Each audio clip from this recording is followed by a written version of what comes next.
Hey yo tout le monde, on se retrouve à la Kendama France House pour un nouveau tuto. Aujourd'hui on va voir le Lighthouse et le Lunar. Donc pour pouvoir faire votre premier Lighthouse, vous verrez c'est un trick qui est impressionnant, mais c'est un trick assez facile et pour les débutants. Le Lighthouse, bien sûr vous pouvez le faire en pull-up ou en swing comme tous les tricks. Aujourd'hui on va voir les deux. On va prendre son cadet.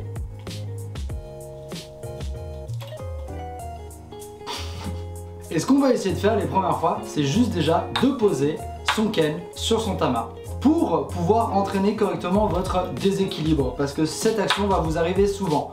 Une bonne technique, c'est de forcer le déséquilibre, donc de le poser, et de forcer un déséquilibre en essayant de le rattraper. De forcer un équilibre en essayant de le rattraper. Forcer un équilibre.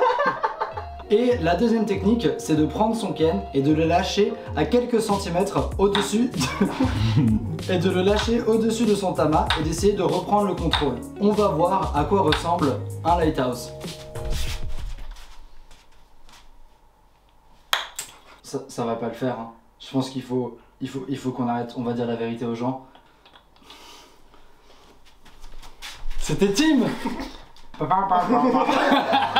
Quand vous allez finir votre Lighthouse et que vous allez vous retrouver dans cette position, il va falloir venir le spiker parce qu'un trick de Kendama qui n'est pas spiké n'est pas validé. Il y a plusieurs types de spike. Aujourd'hui, on va juste voir ce qu'on appelle le in. C'est-à-dire que vous allez tout simplement venir faire un demi-tour avec votre ken pour pouvoir le spike comme sur un airplane. La même chose. Pour votre swing Lighthouse, quelque chose de très important, c'est que vous allez essayer de faire en sorte que dans votre swing, votre ken vienne se positionner de côté pour que ça swing le plus droit possible pour venir flip dessus.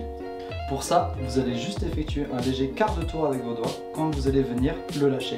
Il va falloir faire exactement comme pour un swing spike, il va falloir venir tirer vers l'arrière pour essayer de faire tourner votre ken le plus rapidement possible. Vous allez regarder la base cup qui arrive et vous accompagner le mouvement pour pouvoir le poser dessus.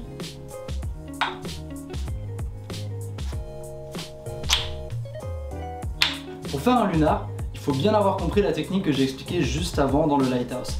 C'est-à-dire le fait de lâcher son ken pour qu'il fasse un quart de tour et de bien le tirer droit. On va venir éviter de tirer trop fort pour éviter que le ken tourne beaucoup trop. On va l'accompagner beaucoup plus comme si vous vouliez faire juste un airplane. Donc ce qu'il va falloir faire, c'est descendre. Dès le moment où il se tourne là, vous venez légèrement l'accompagner, le tirer vers le haut pour qu'il vienne se positionner. Et là, exactement comme tous vos tricks, vous venez l'accompagner pour l'amortir.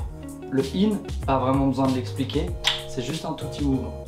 Quand vous faites votre swing et qu'au début vous faites votre quart de tour, très important, mettez votre big cup face à vous, pas la small cup. Il y a beaucoup plus de surface et ça sera beaucoup plus agréable pour votre lunar. Exactement comme pour le Lighthouse, vous pouvez essayer de le bouger un petit peu dans tous les sens en le posant comme ça pour pouvoir voir comment il tient. Ça risque de vous arriver de vous retrouver dans cette position, avec votre pouce qui touche, ou devant, ou que ça vienne toucher sur le bord de la main comme ça. Mais ça, je suis désolé, ça ne compte pas. Et tonton Tim, il approuve pas. Pour les mecs chauds, celui-là aussi, vous pouvez essayer de le swing. Ça s'appelle le swing one turn lunar. Ça ressemble à peu près à ça. Cut, parce que je vais pas y arriver first try.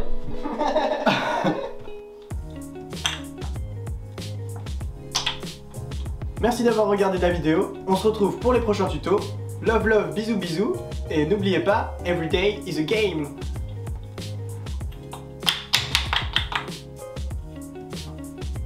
Ça c'est génial. Attends, j'ai le micro vers moi, on va juste m'entendre réagir. Merde. Oh mon dieu. C'est des vrais. Baisse ta tête. Là c'était pas bon.